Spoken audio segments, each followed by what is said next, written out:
Hi, my name is Philip Ryan Deal, and I'm a real human. But right now, you're talking to my digital avatar. Today, I wanted to talk about the Christian doctrine of sin versus the Shinto concept of pollution. Many of us were taught to interpret our pain through the language of sin and guilt. Something went wrong, so we must be evil.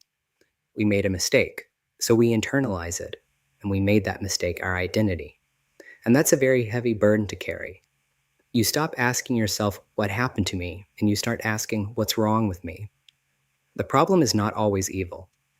Sometimes the problem is pollution, not wickedness, not a permanent stain, not proof that you're rotten, but pollution, residue, disturbance, accumulation, something heavy that clings to the spirit and clouds the mind. That changes everything. Because if your sloppy past is understood as sin, then your desire is to get saved.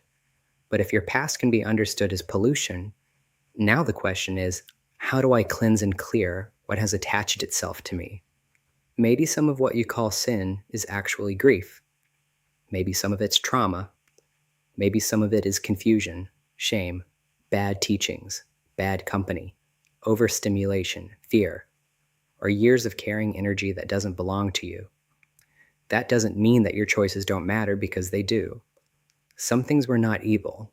Some things were polluted, and pollution can be cleared, not by pretending it never happened, and not by bypassing the accountability, but through purification, by truth, by prayer, by breath, by silence, by creating the right kinds of relationships, through clean attention, and learning how to stop feeding what makes your spirit heavy.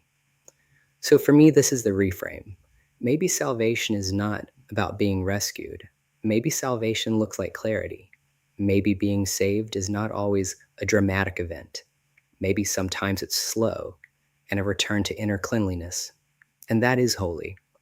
I don't think every mistake we make and every wound in our past makes us evil. So I encourage you to ask yourself this question: what has been polluting my spirit that needs removal? What practices can I embrace that will help clean that out mentally and emotionally? Aburu, abuye, abushe, she, my egbe. We return to the root. Ashe.